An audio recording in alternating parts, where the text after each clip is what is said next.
जय श्री राम साथियों। आज की सुंदर राम कथा में शूर्पणखा ने खरदूषण को जो मरवा दिया है और उसके बाद भगवान श्री रामचंद्र जी पंचवटी में हैं और माता सीता को लेके भाई लक्ष्मण लाल जी आए हैं। दोनों ने उनके चरण स्पर्श किए हैं। उसके बाद शूर्पणखा रावण के पास गई है और वो ये सारा दुख बताया है उसने कि तूने राजकोष और ये सबकी देख रेख छोड़ दी है, शत्रु सिर पर नाच रहा है, तेरे को कोई ज्ञान नहीं है, और इस प्रकार से उसको बहुत भड़काया है।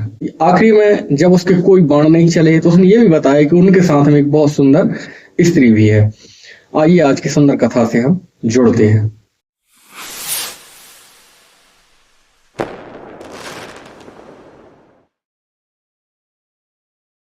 हर्षित बरषहि सुमन सुरे बाजहि गगन निशान। स्तुति करि करि सब चले शोभित विविध विमान। देवता हर्षित होकर फूल बरसा रहे हैं, नगाड़े बजा रहे हैं, बाजे विभिन्न प्रकार के बाजे बजाए जा रहे हैं। सब स्तुति कर करके अपने स्थान को चले गए हैं। जब रघुनाथ समर रिपु जीते सुर नर मुनि सबके भय बीते। तब लक्ष्मण सीता ही ले आए प्रभु पद परते हरसि और लाए। जब श्री रघुनाथ जी ने युद्ध में राक्षसों कि शत्रुओं की सेना को मार डाला है तो देवता, मनुष्य, नाग, मुनि सबका भय नष्ट हो गया है और सब उनकी स्तुति करने लगे हैं। तब लक्ष्मण जी सीता जी को लेकर आ गए हैं जो कंदराओं में चले गए थे। आते ही उन्होंने प्रभु श्री रामचंद्र जी के चरणों को स्पर्श किया है, प्रणाम किया है। माता जानकी ने भी प्रसन्नता पूर्वक प्रणाम किया है। भगवान श्री रामचंद्र जी ने उनको उठाकर हृदय से लगा लिया है। सीता चितौ श्याम मृदु गाता परम प्रेम लोचन नय घाता। पंचवटी बस श्री रघुनायक करत चरित सुर मुनि सुखदायक। श्री सीता जी श्री राम जी के श्याम मुख को इस प्रकार से देख रही हैं कि देखते ही जा रही हैं। उनके लोचन यानी उनके नेत्र अघाते नहीं हैं, उस रूप दर्शन करते हुए इस प्रकार से प्रेम से देख रही हैं। इस प्रकार से पंचवटी में मुनियों को बड़े सुख देने वाले चरित्र प्रभु श्री रामचंद्र जी ने किए हैं। धुआं देख खरदूषण के राजाए शूर्पणखा रावण प्रेरा। बोली वचन क्रोध कर भारी देश कोश के सूरत विशारी। खरदूषण का विध्वंस यानी उनके जब धुआं उठ गया तो यह देखकर शूर्पणखा उधर से भागी और रावण के पास पहुंची है। रावण से कहा है तूने देश की और कोष की कोई भी खबर नहीं ले रखी है, देख क्या होने वाला है। करसी पान सो बसी दिनु राती सुधि नहीं तब सिर पार आराती। राजनीत बिनु धन बिनु धर्मा हरहि समर पे बिनु सत कर्मा।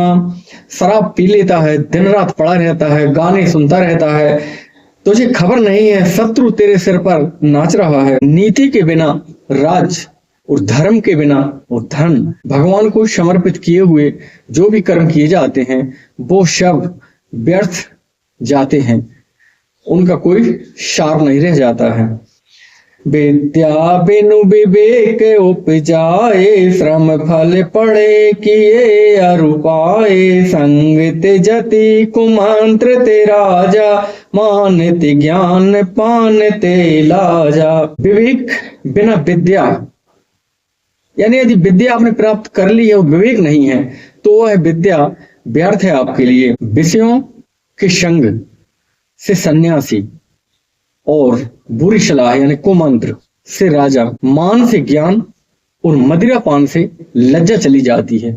आपने देखा होगा जो भी मदिरा पान किए रहते हैं वो बिल्कुल भी संकोच में नहीं रहते, उनको शर्म नहीं आती है, क्या क्या बोल देते हैं, किसको क्या बोलना है इसका कोई ठिकाना नहीं होता है। तो ये कहा गया है कि मान यदि आप चाहते हैं तो आपका ज्ञान उधर खत्म हो जाता है और मदिरापान से लज्जा समाप्त हो जाती है। प्रीति प्रणय बिनु मद ते गुनी नासहि बेगनी ते अस सुनी। नम्रता के बिना प्रीति नष्ट हो जाती है, ठीक उसी प्रकार से मद यानी अहंकार से सारे गुण नष्ट हो जाते हैं। यदि आपके अंदर अहंकार है तो आप ये माने आप कितने भी गुणवान व्यक्ति हैं, वो गुण आपके किसी काम के नहीं हैं। रिपुरोज पावक पाप प्रभु वही गण ही न छोटे करी, अस कही बेबेद बिलाप करी लागी रोदन करन। शत्रु, रोग, अग्नि, पाप, स्वामी, उपसर्ग को कभी छोटा नहीं समझना चाहिए। ऐसा कहकर शूर्पणखा विविध प्रकार से विलाप करने लगी है। सभा मांझ परिव्याकुल बहु प्रकार कह रो, तो जियत दस कांधर मोर की असी गति हो। रावण की सभा में बीच में वह जाकर व्याकुल होकर किलपने लगी है। विभिन्न प्रकार से रो रो कर वह कह रही है, अरे दशग्रीव, तेरे होते हुए मेरी यह दशा हो गई। सुनते सभासद उठे अकुलाई, समुझाई गही बाहें उठाई, कह लंकेश कह से निज बाता, के तब नाशा कान निपाता। शूर्पणखा के वचन सुनते ही सभासद उठे हैं, व्याकुल होकर उसकी बाह पकड़ के उठा लिया है। तब रावण ने पूछा है कि तू अपनी बात तो बता पूरी, कि आखिर तेरी ये नाक कान किसने काट दी, क्या हुआ है, पूरी बात समझाओ मुझको।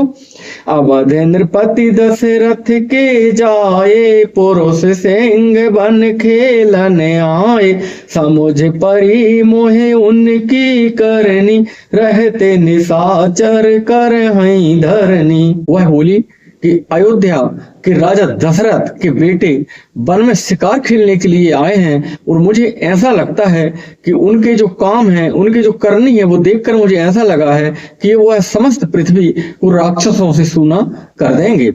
जिन कर भुज बल पाए दसानन, अभय भय विचरत मुनि कानन, देखते बालक काल समाना, परम धीर धन भी गुण नाना। जिनकी भुजाओं का बल पाकर मुनि लोग जो श्रेष्ठ मुनि वन में रहते हैं, वो घूम रहे हैं, निर्भय होकर घूम रहे हैं, यज्ञ कर रहे हैं, जप कर रहे हैं, और वो देखने में तो बालक हैं, लेकिन वो काल के सदृश हैं, और वो धीर श्रेष्ठ धनुर्धर हैं, बहुत से गुणों से युक्त हैं।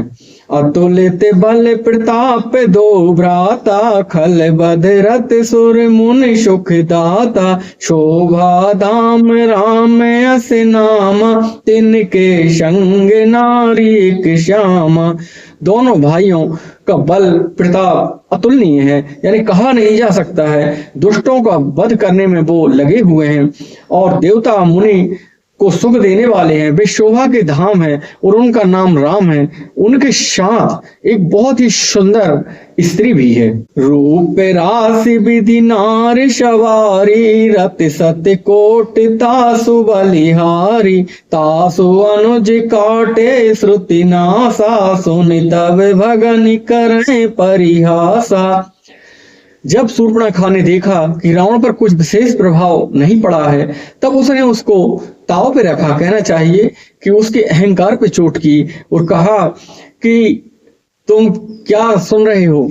उनके साथ में जो स्त्री है वो इतनी सुंदर है कि करोड़ों कामदेव की स्त्रियां भी उस पर बराबरी नहीं कर सकती हैं।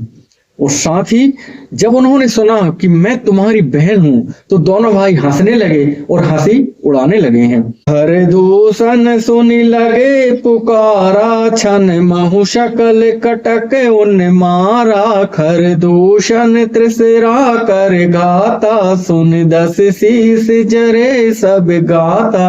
और जब मैंने जाकर खरदूषण उस त्रिसरा से बताया कि तुम लोग इधर बैठे रहते हो, कुछ काम नहीं देखते हो, राज काज की कोई चिंता नहीं है तुमको, तो वो मेरे साथ गए, तो एक पल में उन दोनों भाइयों ने खरदूषण और त्रिशरा को मार डाला है।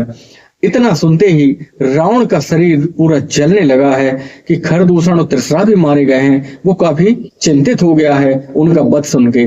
शूपन खई समुझाए करी, बल बोले सी बहुभात, गया हूँ भवन अति सोचे बसे, नींद पड़े नहीं रात। उसने शूर्पणखा को विविध प्रकार से समझा बुझाकर और वो उधर से चला गया है।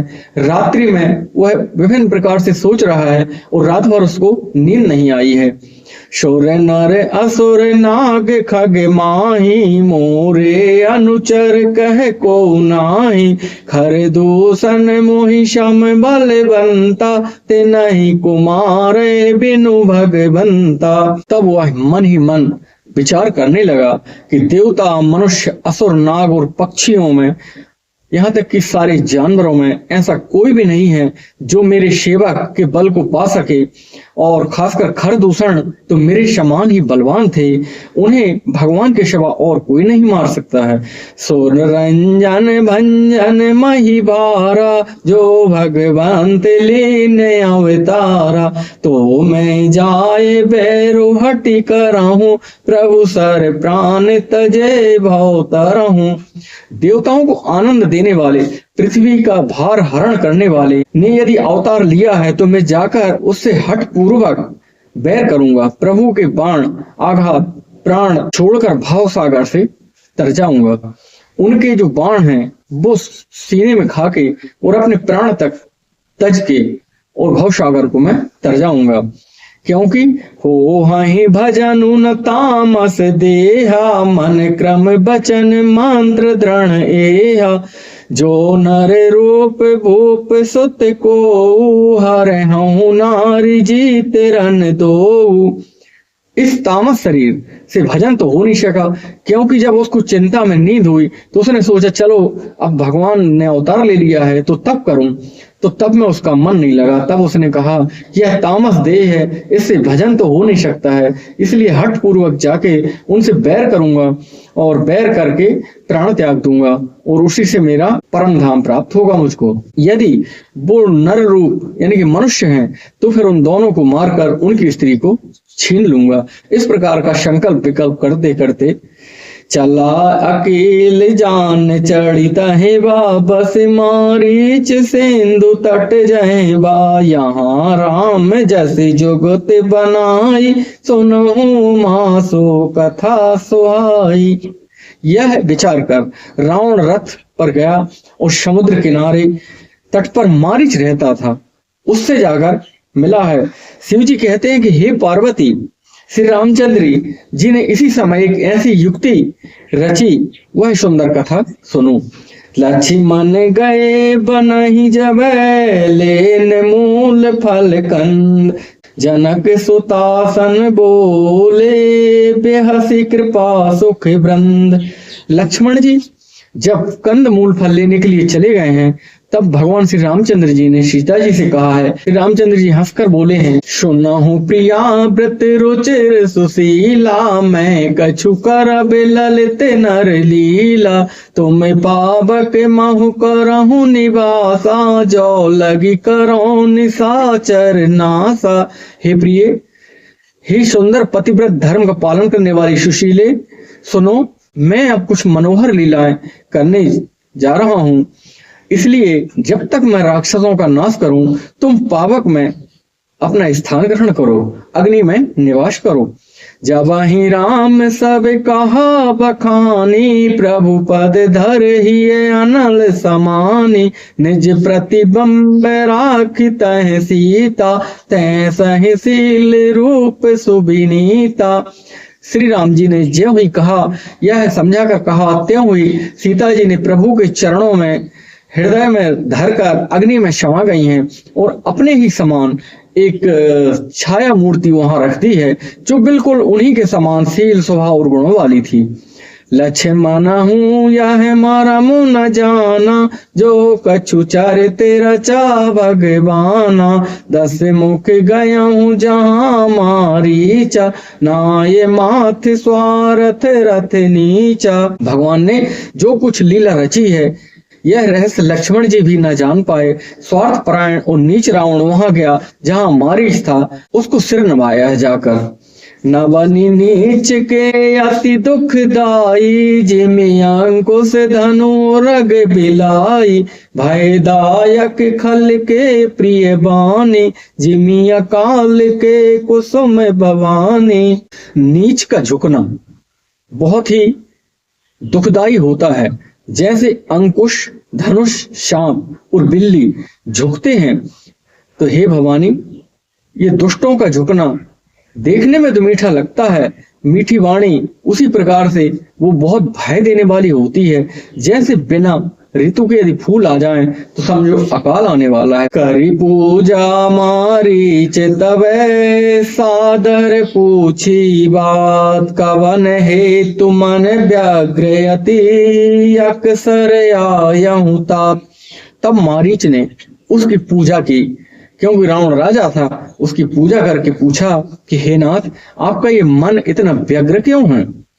दस मुख सकल कथा तो ही आगे, कही सहते अभिमान अभागे। होहु कपट मृग तुम छलकारी, जेहि विधि हरियानो नृप नारी। भाग्यहीन रावण ने सारी कथा अहंकार और घमंड के साथ कही है। छल और कपट के साथ तुम सोने के मृग बन जाओ, जिससे मैं उनके साथ सुंदर उस राजबधू को हर लूंगा। ते ही पुनि कहा सुनाओ दस सीसा, ते नर रूप चराचर ईसा। तासो तात बयरु नहीं कीजे, मारे मरे जियाए जीजे। तब मारीच ने उससे कहा, यानी कि रावण से कहा कि हे दस्यु सुनिए, वह मनुष्य रूप रख के चराचर ईश्वर हैं, जिनके जियावे जीवाने से जीते हैं और जिनके मारने से मरते हैं। उन सचराचर स्वामी का विरोध मत कीजिए। मुनि मख राखन गया हूँ कुमारा, बिनु फर सर रघुपति मोहि मारा। सत्य जो जन आयो छन माही, तिन सन बयर किए भल नाही। यही राजकुमार मुनि विश्वामित्र की यज्ञ की रक्षा करने के लिए गए थे और मैं उधर उस यज्ञ को विध्वंस करने के लिए गया था। तब उन्होंने बिना फर का बाण मारा था। मैं 100 योजन दूर जाकर पड़ा था। उनसे बैर करने में भलाई बिल्कुल भी नहीं है। भई मम कीट भृंग की नाई, जह तह में देखो दोई भाई। जो नर तात कदपे अति सूरा, ते नहीं विरोध न चाहे पूरा। मेरी दशा तब से भृंगी के कीट के समान हो गई है और मुझे हर जगह केवल राम लक्ष्मण ही दिखाई देते हैं। इसलिए उनसे विरोध करना भला नहीं है। और हम मान भी लेते हैं कि वो परमात्मा या भगवान नहीं है, तब भी वो मनुष्य हैं, तब भी वो बहुत ही वीर और बलवान हैं। उनसे विरोध करना आपको शोभा नहीं देता है। बिल्कुल भी आप उनसे जीत ना सकेंगे। वह बहुत ही पराक्रमी हैं, बहुत ही शूरवीर हैं। जेहि ताड़ का सुबाहु हति, खंड्यों हर को दंड। खर दूषण त्रिसरा बध्यों, मनुज की अस बरिवंड। जिन्होंने ताड़ का सुबाहु शिवजी का धनुष तोड़कर और खर दूषण त्रिसरा का वध कर डाला हो, ऐसा प्रचंड बली भी कहीं मनुष्य हो सकता है। इस प्रकार से मारीची ने समझाया है, लेकिन रावण को कुछ भी समझ में नहीं आ रहा है। एक बात अवश्य है, जब कोई भी कार्य, शुभ या अशुभ कोई कार्य आप करने जा रहे हैं, अपने बल का अनुमान अवश्य करना चाहिए।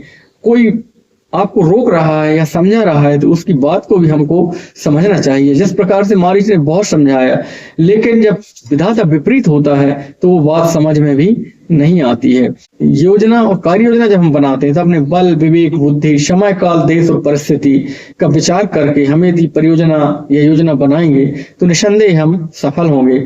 आज की कथा यहीं तक। जय जय श्री राम।